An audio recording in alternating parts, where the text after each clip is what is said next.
ಹೈದರಾಬಾದ್ ಬಿರಿಯಾನಿ ಘಮ ಗ್ರಾಹಕರಿಗೆ ಬರ್ತಿದ್ರೆ ಅಕ್ರಮದ ಘಾಟು ಐಟಿ ಅಧಿಕಾರಿಗಳ ಮೂಗಿಗೆ ಬಡಿದಿದೆ. ಪರಿಣಾಮ ಈ ಹೋಟೆಲ್ ಮಾಡ್ತಾ ಇದ್ದ ಫ್ರಾಡ್ ಜಗಜ್ಜಾಹೀರಾಗಿದೆ. ಜಿಎಸ್ಟಿ ಬಿಲ್ನಲ್ಲೂ ಮೋಸನಾ? ಹೇಗೆ ಮಾಡಿದ್ರು ಹೇಳ್ತೀವಿ ಕೇಳಿ.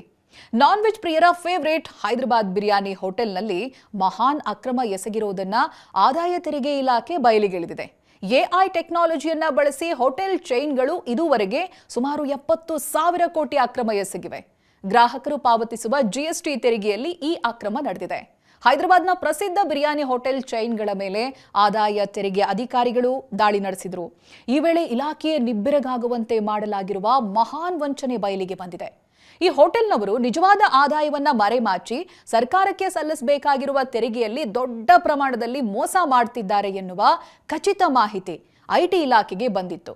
ಇದರ ಆಧಾರದ ಮೇಲೆ ಐಟಿ ಅಧಿಕಾರಿಗಳು ಹೋಟೆಲ್ ಬಿಲ್ಲಿಂಗ್, ಡಿಜಿಟಲ್ ಡೇಟಾ ಮತ್ತೆ ಸಂಬಂಧಪಟ್ಟ ಹಾರ್ಡ್ ಡಿಸ್ಕ್ ಅನ್ನ ವಶಪಡಿಸಿಕೊಳ್ತಾರೆ.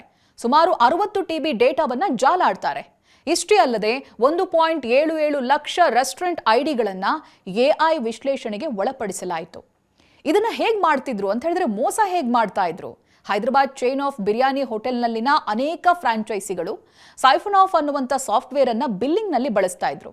ಇವು ಗ್ರಾಹಕರಿಗೆ ನೀಡಲಾಗುವಂತ ಜಿಎಸ್ಟಿ ಬಿಲ್ ಅನ್ನ ಸಿಸ್ಟಮ್ನಿಂದ ಅಳಿಸಿ ಹಾಕ್ತಾ ಇತ್ತು ಅಥವಾ ಕಡಿಮೆ ಬಿಲ್ಲಿಂಗ್ ಮಾಡ್ತಾ ಇದ್ವು. ಉದಾಹರಣೆಗೆ, ಈಗ 4 ಸದಸ್ಯರಿರುವಂತಹ ಕುಟುಂಬದವರು ಈ ಹೋಟೆಲ್ನಲ್ಲಿ 4 ಬಿರಿಯಾನಿ ತಿಂದ್ರೆ ಗ್ರಾಹಕರಿಗೆ 4 ಬಿರಿಯಾನಿಯ ಲೆಕ್ಕದಲ್ಲಿ ಬಿಲ್ ಮಾಡಲಾಗುತ್ತೆ. ಅದೇ ರೀತಿ ಜಿಎಸ್ಟಿ ಕೂಡ ಜನರೇಟ್ ಆಗುತ್ತೆ.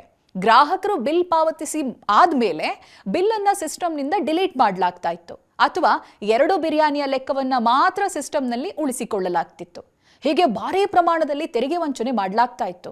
ಈ ಹೋಟೆಲ್ ಬಿರಿಯಾನಿ ಹಗರಣ ಬರೀ ಹೈದರಾಬಾದ್ಗೆ ಸೀಮಿತವಾಗಿಲ್ಲ. ದೇಶದ ಪ್ರಮುಖ ನಗರಗಳಲ್ಲಿ ಈ ಹೋಟೆಲ್ ಚೈನ್ಗಳಿವೆ. ದೆಹಲಿ, ಮುಂಬೈ ಮತ್ತೆ ಬೆಂಗಳೂರಿನಂತಹ ನಗರಗಳಲ್ಲೂ ಈ ರೀತಿಯ ಅಕ್ರಮ ನಡೆದಿದೆ. ಇದುವರೆಗೆ 70,000 ಕೋಟಿ ತೆರಿಗೆ ವಂಚಿಸಿರುವುದು ಪತ್ತೆಯಾಗಿದೆ. ಹೋಟೆಲ್ಗೆ ಉತ್ತಮ ವ್ಯಾಪಾರವಾಗ್ತಾ ಇದ್ರು, ನಷ್ಟ ಅಥವಾ ಸಣ್ಣ ಮಟ್ಟಿನ ಲಾಭ ಅಂತ ತೋರಿಸಲಾಗ್ತಾ ಇತ್ತು.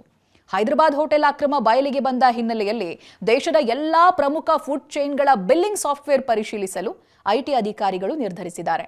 ತಪ್ಪಿತಸ್ಥರ ವಿರುದ್ಧ ಭಾರೀ ಮೊತ್ತದ ದಂಡ ಹಾಕೋ ಎಚ್ಚರಿಕೆಯನ್ನ ಕೂಡ ಕೊಟ್ಟಿದ್ದಾರೆ.